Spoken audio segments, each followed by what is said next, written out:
সুপ্রিয় দর্শক, আসসালামু আলাইকুম। আপনাদের সবাইকে স্বাগত জানাচ্ছি এখনকার আলোচনা। আপনাদের সঙ্গে আছি আমি সিরাজুল ইসলাম। দর্শক, দশকের পর দশক ধরে যে মানুষটাকে ডিকটেটর বলা হয়েছে, স্বৈরাচার বলা হয়েছে, জাতির কাঁধে জগদ্দল পাথরের মতো চেপে বসেছেন বলে পশ্চিমা গণমাধ্যম ধারাবাহিকভাবে প্রচার করেছে। সেই মানুষটি শাহাদাতের পর জানা যায় এই যে জনসমুদ্র উপচে পড়া ভিড়, এখন তার হত্যাকারী মার্কিন প্রেসিডেন্ট ডোনাল্ড ট্রাম্প এবং ইসরায়েলের প্রধানমন্ত্রী বেনিয়ামিন নেতানিয়াহু, সাথে পশ্চিমা গণমাধ্যম কি বলবে এখন?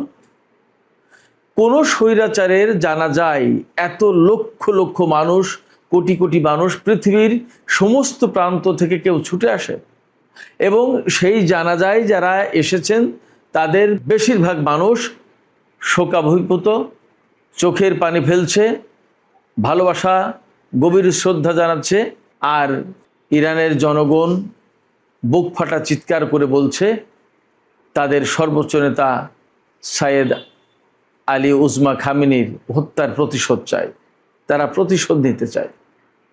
এই যে কান্না, ভালোবাসা, শ্রদ্ধা, বুক চাপড়ানো আর্তনাদ এবং প্রতিশোধের আগুন তাদের অন্তরে দাউ দাউ করে জ্বলছে।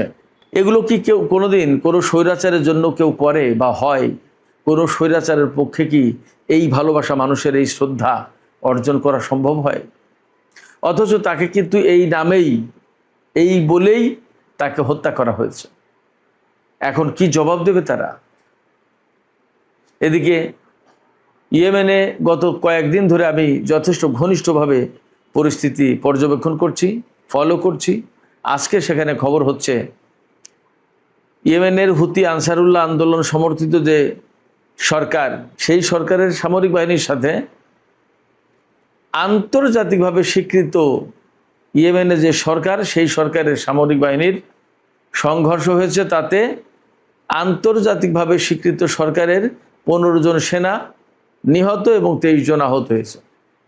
তারা দাবি করছে এই সংঘর্ষে 50 জনের বেশি হুতি যোদ্ধা নিহত হয়েছে এবং অনেকে আহত হয়েছে। আসলে তাদের কথা, এই দাবিটা খুব একটা বেশি পাত্তা পাচ্ছে না। তাহলে ইয়েমেনের পরিস্থিতি কি আবার নাজুক হয়ে পড়ছে? আবার মারামারি, সংঘর্ষ, যুদ্ধ, গৃহযুদ্ধ কি ছড়িয়ে পড়বে দেশটিতে? আসলে পরিস্থিতি কোন দিকে যাচ্ছে? সুপ্রিয় দর্শক, এই দুটো বিষয় নিয়ে আমি এখন বিস্তারিত আলোচনা করার চেষ্টা করব। আশা করি আপনারা শেষ পর্যন্ত সঙ্গে থাকবেন। আর ভিডিও ভালো লাগলে নিশ্চয়ই লাইক, কমেন্ট, শেয়ার করবেন এবং চ্যানেলটি সাবস্ক্রাইব করে সাথেই থাকবেন। দর্শক, চলুন বিস্তারিত আলোচনা করি। ইরানের সর্বোচ্চ শহীদ নেতা আয়াতুল্লাহ আলী খামেনির জানাজা অনুষ্ঠিত হলো আজকে। আগামীকাল তেহরানে শোক মিছিল, তার পরের দিন কোমে জানাজা, তারপরে চলে যাবে কফিন ইরাকের নাজাফ, কারবালা, বাগদাদ, এই সমস্ত শহরে তার নামাজে জানাজা অনুষ্ঠিত হবে। সেখান থেকে কফিন চলে আসবে ইরানের উত্তর পূর্বাঞ্চলীয় পবিত্র নগরী মাশহাদে। মাশহাদ শহরে কফিন আনার পর সেখানে আবার জানাজা হবে, শোকানুষ্ঠান হবে। তারপরে 9 জুলাই তার দাফন সম্পন্ন হবে। কিন্তু আমরা এখন যা দেখছি, সর্বোচ্চ নেতার শাহাদাতের পর থেকেই এই পর্যন্ত মানুষ কখনো চুপ থাকলো না। সব সময় তার হত্যার বিচার চেয়ে রাস্তায় দিন রাত যাপন করলো ইরানের হাজার হাজার লাখ লাখ মানুষ। তার হত্যার বিচার চেয়ে এখন শোক মিছিল হচ্ছে, প্রতিবাদ মিছিল হচ্ছে, স্লোগান হচ্ছে। সেই স্লোগানে নেতৃত্ব দিচ্ছেন ইরানের বিপ্লবী নারীরা। দিকে দিকে একই কথা, সর্বোচ্চ নেতার হত্যার বিচার চাই, সর্বোচ্চ নেতার হত্যার প্রতিশোধ চাই। এখানে কান্না নয়, শোক নয়, নেতা হত্যার বিচার চাই। তাদের কথা একটাই। এবং ইরানের সর্বস্তরের মানুষ, ইহুদি, খ্রিস্টান, শিয়া, সুন্নি, জরাথ্রুস্ট, যে পর্যায়ের যে অঙ্গনের মানুষ আসুক থাকুক না কেন, তারা সবাই সর্বোচ্চ নেতার এই শোক মিছিলে সামিল হচ্ছে, শোকের অনুষ্ঠানে সামিল হচ্ছে, তার প্রতি শ্রদ্ধা জানাচ্ছে, সম্মান জানাচ্ছে। একইভাবে সারা দুনিয়ার সমস্ত প্রান্ত থেকে মানুষ ছুটে এসেছে ইরানের বুকে। সর্বোচ্চ নেতার বিদেহী রুহের মাগফিরাত কামনা করছেন তারা, সর্বোচ্চ নেতার প্রতি সম্মান জানাচ্ছেন, সর্বোচ্চ নেতার প্রতি তাদের ভক্তি, ভালোবাসা, শ্রদ্ধা জানাচ্ছেন এবং তারা সবাই শোক প্রকাশ করছেন। অনেকে বলছেন, বিশ্ব নেতাদের অনেকেই বলছেন, সর্বোচ্চ নেতা প্রতিবাদ প্রতিরোধের উজ্জ্বল পথ তিনি আবিষ্কার করে দিয়ে গেছেন, বিশ্ববাসীর নেতা ছিলেন তিনি, বলছেন মানুষ এভাবে। একজন স্বৈরাচারকে কি কেউ এইভাবে এত সম্মান দেখায়, এত শোক করে কারোর জন্য, কোনো স্বৈরাচারের জন্য?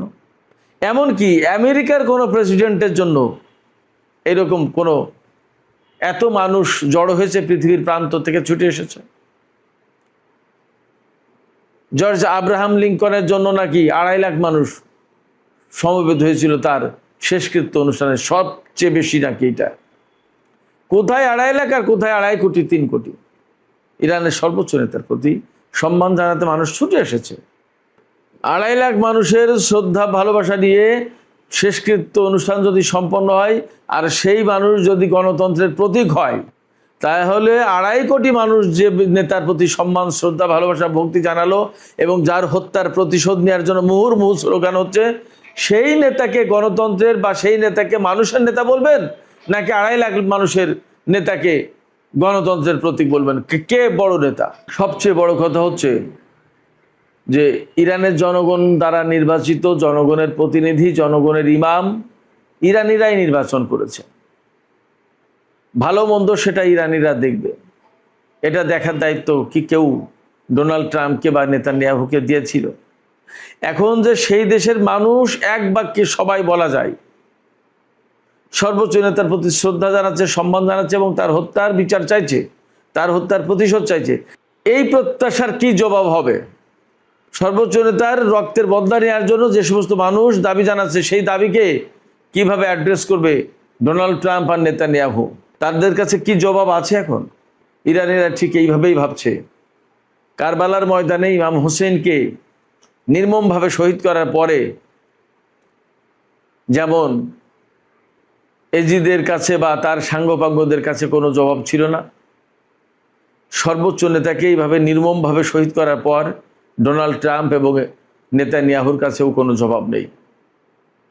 কারবালার সেই দিনের ঘটনা আর আজকের এই দিনের ঘটনার ভিতরে তেমন কোনো তফাৎ নেই। ইরানিরা এইভাবেই ভাবছে। ইরানিরা এইভাবে ভাবছে যে সর্বোচ্চ নেতা তার জীবন দিয়ে, তার শেষ রক্তবিন্দু দিয়ে সত্য এবং মিথ্যার ভেতর পার্থক্যটা দেখিয়ে দিয়ে গেলেন। খুব বাস্তব কথা হচ্ছে, সর্বোচ্চ নেতা বেঁচে থাকা অবস্থায় ইরানের মানুষ যতটা না ঐক্যবদ্ধ ছিল, তিনি শহীদ হওয়ার পর তার চেয়ে অনেক বেশি ঐক্যবদ্ধ হলো। সেক্ষেত্রে তার শাহাদাত মানুষকে ঐক্যবদ্ধ করেছে। শুধু ইরানের জনগণ কেন, সারা বিশ্বের মানুষ তো যেভাবে ইরানকে চিনলো, ইরানের সর্বোচ্চ নেতার প্রতি সম্মান জানালো, ইরানের সর্বোচ্চ নেতাকে চিনলো, ভালোবাসলো, তিনি জীবিত থাকা অবস্থায় কিন্তু এতটা ছিল না। এই প্রত্যেকটা ঘটনা ডোনাল্ড ট্রাম্প এবং নেতানিয়াহুর জন্য মেসেজ। তারা নিশ্চয়ই ইরানে এই যে জনসমুদ্র, মানুষের ঢল দেখে তাদের নিশ্চয়ই ঘুম হারাম হয়ে গেছে, তারা ঘুমাতে পারছে না। নিশ্চয়ই তাদের মিনিমাম বিবেক বলে যদি কিছু থাকে, তাহলে তারা বিবেকের কাঠগড়ায় এখন আসামি।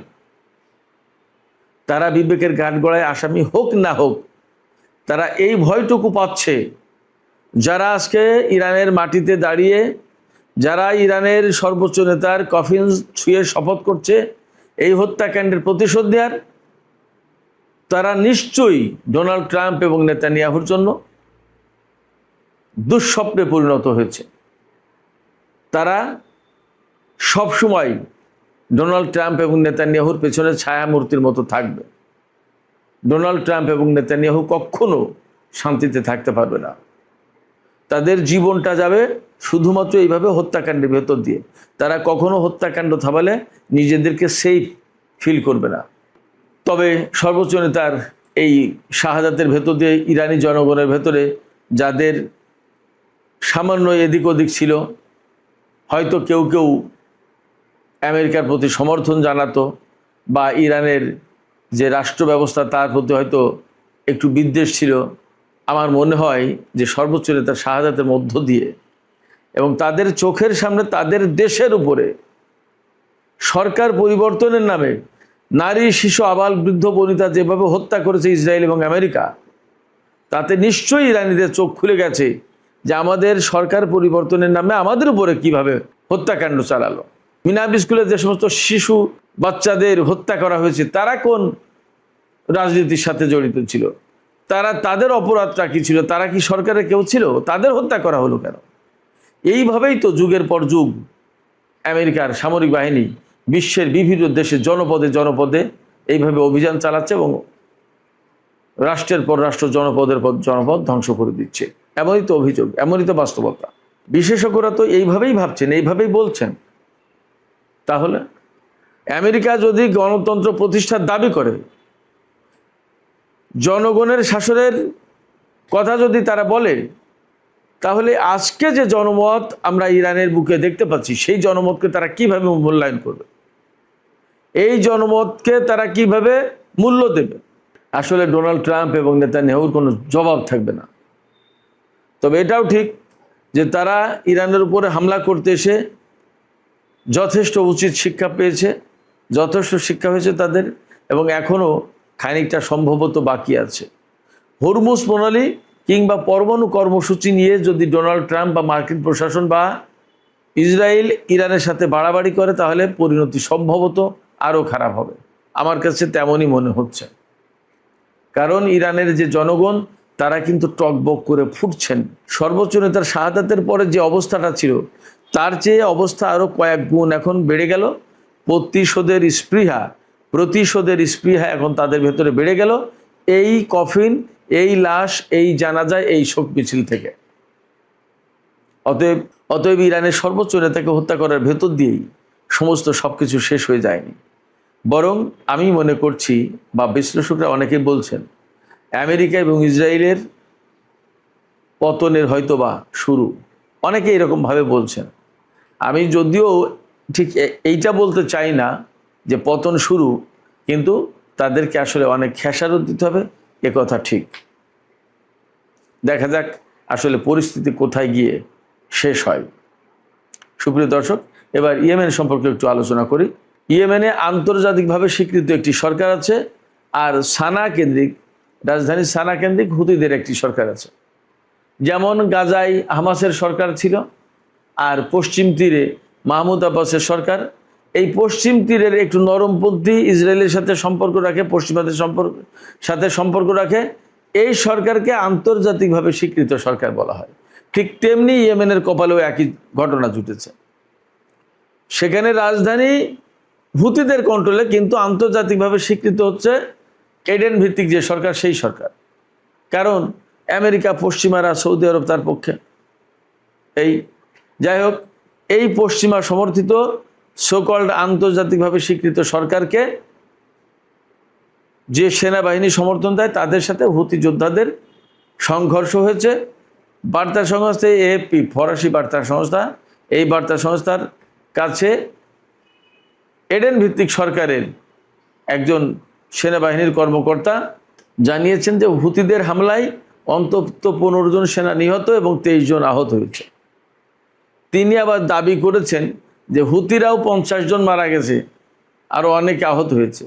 কিন্তু এই খবর ফ্যাক্ট হচ্ছে যে আন্তর্জাতিক গণমাধ্যমে হেডলাইন হয়নি।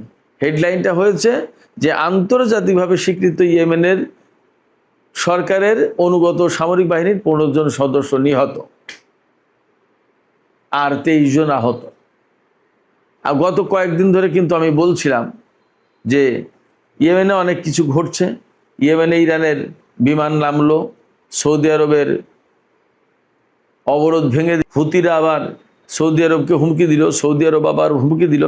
এরপরেই এই দুই পক্ষের ভেতরে সংঘর্ষ লাগলো।